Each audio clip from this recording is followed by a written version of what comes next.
Good afternoon. Welcome to the Long Live Third Parties podcast. Free Press Media Press Inc., a third parties books publisher, sponsors this podcast. I'm Andrew Bouchard. Hello, Michael. Welcome to the Long Live Third Parties podcast. Thanks very much. It's a pleasure to be here. We're glad to have you. Let's first get started by having you introduce yourself to us. Give us a background about your life and how you got involved in the Green Party. Sure. Name is Mike Barden. I'm 36 years old. I've lived in Maine most of my life. I was born here. Spent most of my teenage years here, and now I'm just living here. I'm trying to be a farmer. I got a family with a young boy. He's 5 years old. Working a full-time job, and just trying to get involved and make a difference. There's too much that's going on in this world that no one's really paying attention to, and people are bypassing the true issues and trying to split people apart by the lowest common denominators. So how did you get involved in the Green Party? So I got involved in the Green Party much the way a lot of people do, I assume. I was looking at, the races for president and governor and stuff coming up, and wasn't really matching up my ideas, my beliefs, my ethics, my morals with the two main parties. And I said, you know what, maybe I should be doing a little bit more research into who I want receiving my vote. And I did a bunch of research, and when it came down to it, all of my ideals started lining up with the Green Party.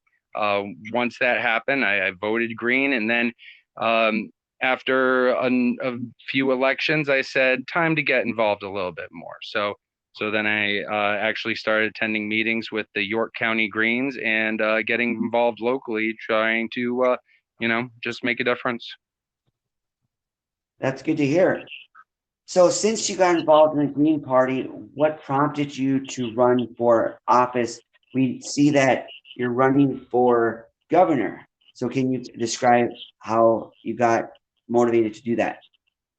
Yeah. When I got involved in the Green Party, it wasn't long after that I said I needed to start running, because it was one thing to vote on the issues that were close to me, but I still wasn't seeing the kind of representation that it would be positive for most of society. Once again, this whole two candidate races, and something needed to be done. And I knew that if people just saw a true candidate who was an honest, hardworking, everyday person, like anyone you'd see on the street, that people would stand behind them.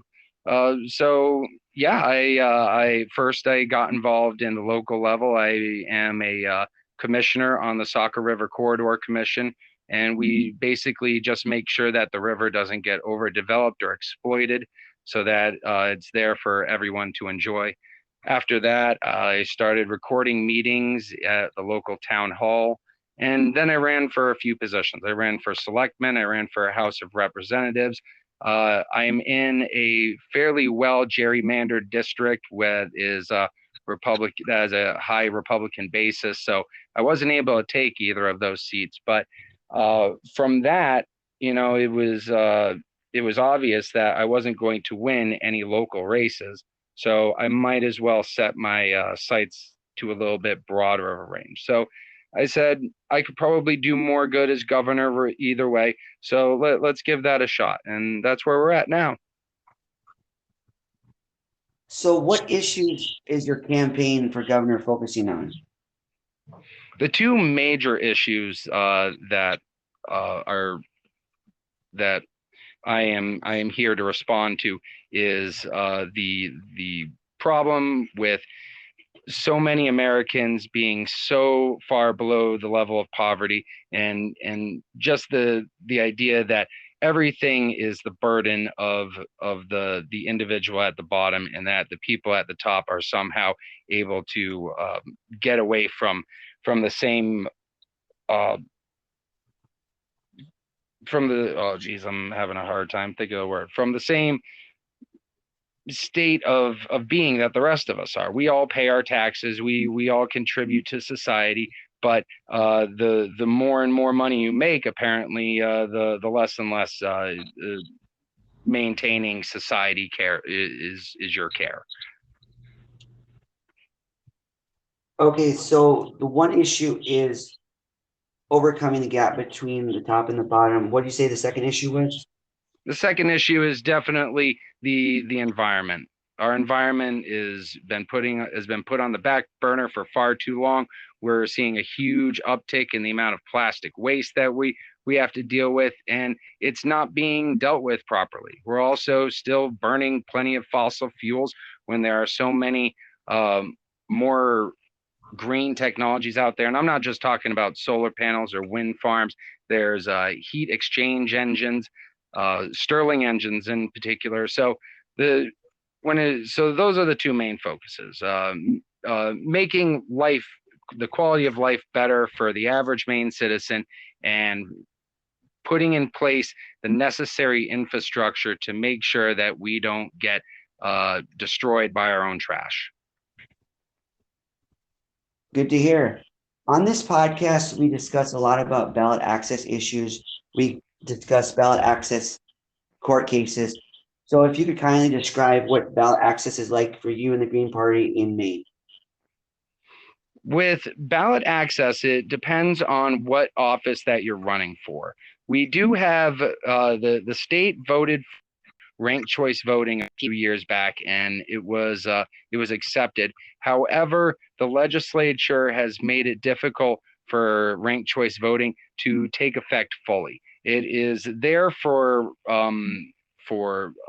federal races, but you don't have those same choices at state level. So when it comes to access, it's about getting your signatures. And for state reps, it's fairly easy: 25 signatures from people of your party in your district. But at a state level, a bit more difficult. I'm looking to get 2,000 signatures, but once I have that, I can on the ballot.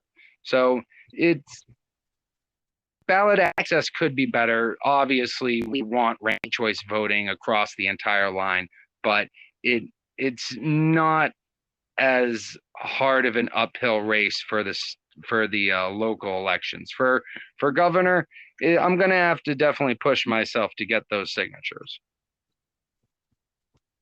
Okay. Well, we trust you will be able to do that, and that'll be exciting to see you on the ballot. That'd be awesome. Yeah, it would. I'm certain that if I can at least get on the ballot, I can take this race, because the last governors we've had have really been showing their true colors, and how they don't care much for the average Mainer. So what book recommendations do you have? Book recommendations. I don't know if I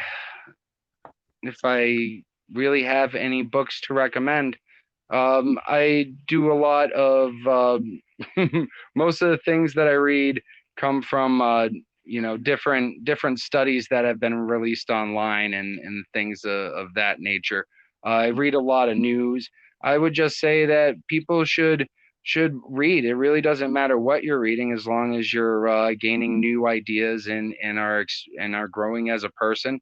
Then it's all about what can keep your interests. Okay, sounds good. So what calls to action do you have for the audience out there? Calls to action.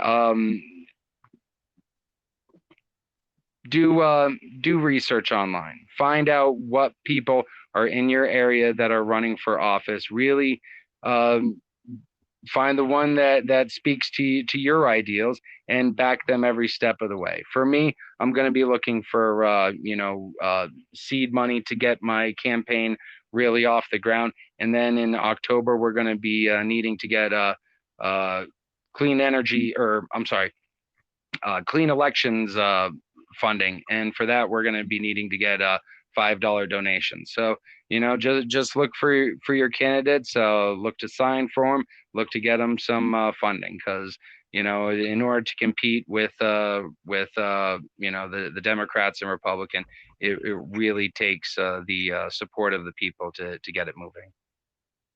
So you're talking about the $5 donation. How would someone make a donation to your campaign?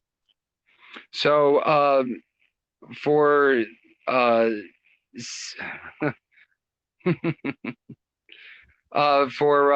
for seed money contributions, you can look for me on Facebook at Mike Barden, Maine Green Independent.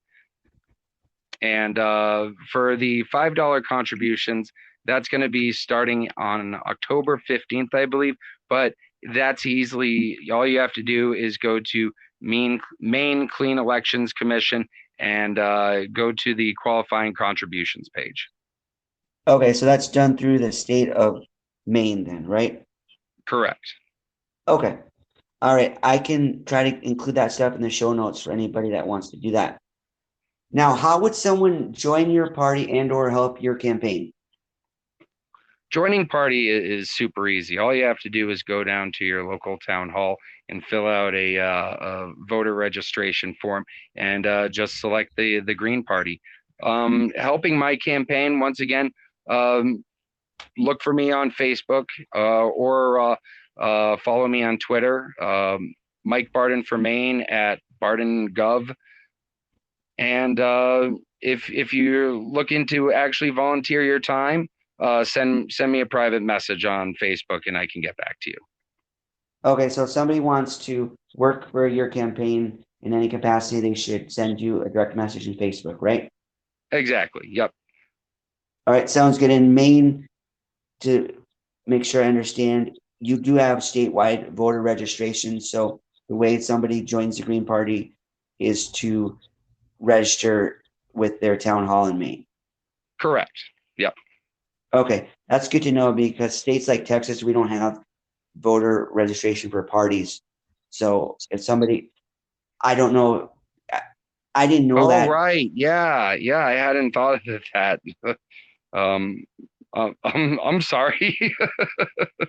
No, it's all good. It's all good. It sounds like people can do that, because I was wondering, because I personally didn't know that about Texas until not too long ago. So I was thinking, how would someone join a party? And then, so that's helpful information for them if they want to join the Green Independent Party in Maine. Michael, we thank you for coming on our podcast today, and we wish you all the best in your campaign. We wish your party the best, and we hope to see you continue to flourish. Thank you so much. I really appreciate the opportunity you're allowing me to come on here and talk with you. Thank you. Excellent. We're glad to have you. We wish you a great day today, and may your party do awesome. Thank you very much. Have a wonderful day. Bye now. Bye.